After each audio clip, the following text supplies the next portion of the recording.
Assalamualaikum warahmatullahi wabarakatuh. Kembali lagi dengan saya Muhammad Toyib. Nah, pada kesempatan kali ini bagaimana keadaan adik-adik? Masih sehat? Masih alhamdulillah dan sudah semangat ya belajarnya.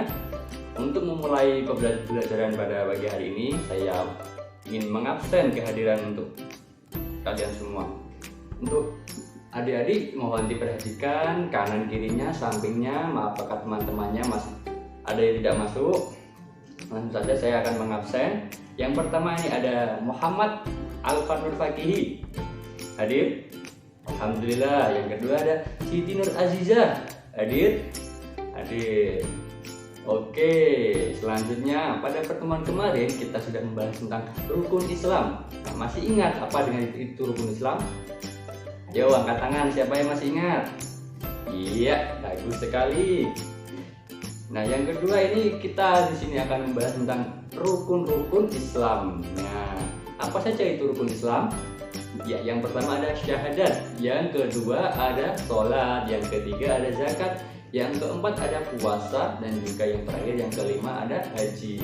Nah, pada kesempatan kali ini saya akan menyampaikan sedikit materi tentang zakat. Nah, apa itu zakat? Apakah ada adik-adik yang sudah mengetahui apa itu pengertian zakat?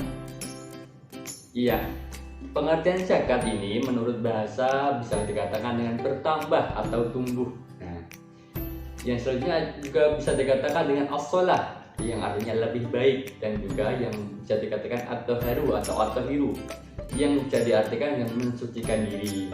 Nah, untuk pengertian zakat menurut istilah ini dikatakan penunaian kewajiban pada harta khusus yang dimiliki oleh umat Islam dengan cara pengeluaran seperti yang dikeluarkan telah memenuhi haul. Nah, haul di sini mempunyai pengertian yakni masa genap 1 tahun pengeluaran zakat dan juga sudah mencapai nisab. Nah, apa yang dimaksud dengan nisab?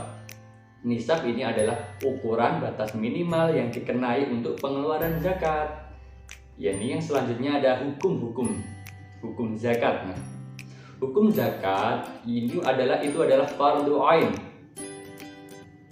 yang seperti disebutkan dalam Al-Quran dalam riwayat wa aqimus sholat wa atuz zakat, yang artinya dan dirikanlah sholat dan tunaikanlah zakat. Nah, perintah untuk mengeluarkan zakat ini sudah diulang-ulang di dalam Al-Quran sebanyak 32 kali.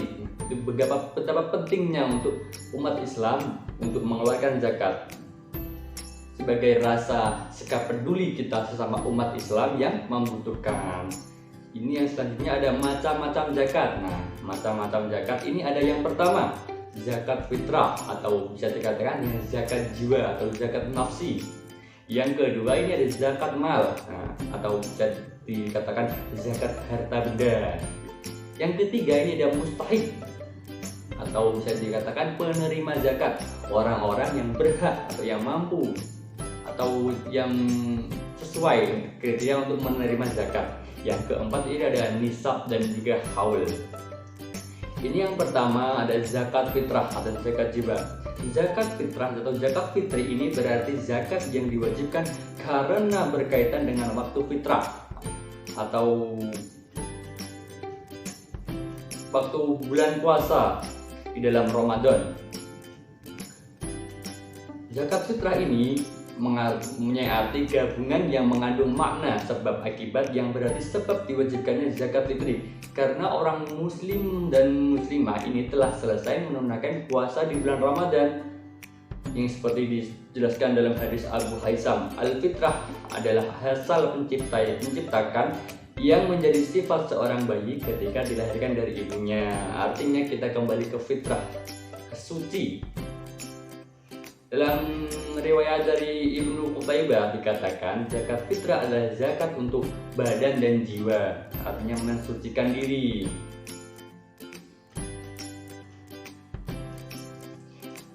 Dan dalam zakat fitrah ini ada orang-orang mana saja yang wajib untuk mengeluarkan zakat fitrah.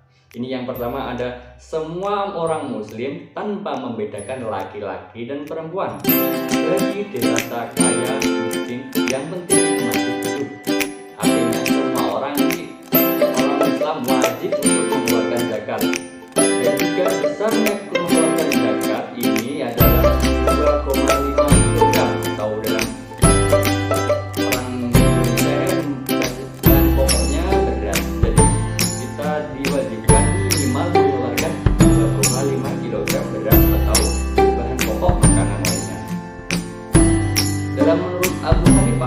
membayarkan sesuai dengan harga makanan pokok, yang artinya bisa digantikan dengan uang yang senilai jumlah dengan apa yang dikeluarkan dalam bahan pokok itu. Misalnya ada 2,5 kg harga 30 sulit diberikan, dan juga waktu pengeluaran zakat ini mulai awal Ramadan sampai akhir Ramadan, dan juga wajib mulai dari hari sampai sebelum pelaksanaan sholat Idul Fitri. Nah, ini ada zakat yang kedua, zakat mal atau zakat harta. Zakat mal ini zakat yang harus dibayarkan oleh muslim adalah orang yang mengeluarkan zakat atas harta yang dimilikinya dengan syarat dan ketentuannya sudah diterapkan hukum syariat Islam. Dan dalam zakat mal, nisabnya ini adalah ukuran minimal membayar zakat, dan juga haul. Haulnya adalah sudah masuk masa 1 tahun, artinya sudah genap memiliki harta itu dalam 1 tahun. Serta waktunya dalam zakat mal ini tidak terbatas. Artinya jika seorang memiliki harta yang sudah mencapai nisab dan juga haul, itu diwajibkan untuk membayar zakat mal. Nah, cara-cara harta atau cara-cara zakat mal ini, yang pertama adalah kepemilikan penuh, yang artinya zakat atas harta benda itu memiliki apa itu namanya, dimiliki atau kepunyaan seorang pribadi yang sah, artinya bukan utang piutang, artinya sah kepemilikannya. Yang kedua ini adalah harta yang berkembang atau memberi keuntungan, seperti panen padi, panen jagung, panen tembakau, dan juga yang lain-lain, yang artinya berkembang memberi keuntungan kepada yang pemilik. Yang ketiga ini adalah mencapai nisab atau batas minimal harta yang perlu dikeluarkan atau dizakati. Yang keempat ini ada melebihi kebutuhan pokok, yang artinya jika seseorang punya harta atau bahan-bahan yang sudah melebihi kebutuhan pokok atau melebihi kebutuhan sehari-hari, itu diwajibkan untuk mengeluarkan zakat, artinya untuk membantu sesama umat Islam dalam sehari-hari. Yang kelima adalah pemilik tidak berhutang. Nah, seperti yang sebelumnya ini kepemilikan penuh, yang artinya sang pemilik harta atau sang pemilik benda ini tidak menghutang, artinya memiliki kepemilikan penuh. Nah, yang keenam ini ada haul, harta sudah mencapai 1 nisab dan telah melewati masa 1 tahun, yang artinya harta atau benda kepemilikan ini sudah genap dalam 1 tahun kepemilikan atau bisa lebih. Nah, yang selanjutnya ada mustahik atau orang yang berhak menerima zakat. Yang pertama ini ada fakir. Apakah itu yang dimaksud dengan fakir? Fakir adalah orang yang tidak bisa memenuhi kebutuhan pokok sehari-hari karena sudah tidak bisa berusaha lagi, artinya sudah tidak kuat. Yang kedua ini ada orang miskin, orang yang sudah berusaha, masih memiliki usaha bekerja, masih memiliki usaha untuk mencukupi kebutuhan, namun hasilnya tidak sesuai, tidak bisa memenuhi kebutuhan sehari-hari. Nah, ini yang ketiga ada amil, orang yang bertugas atau orang yang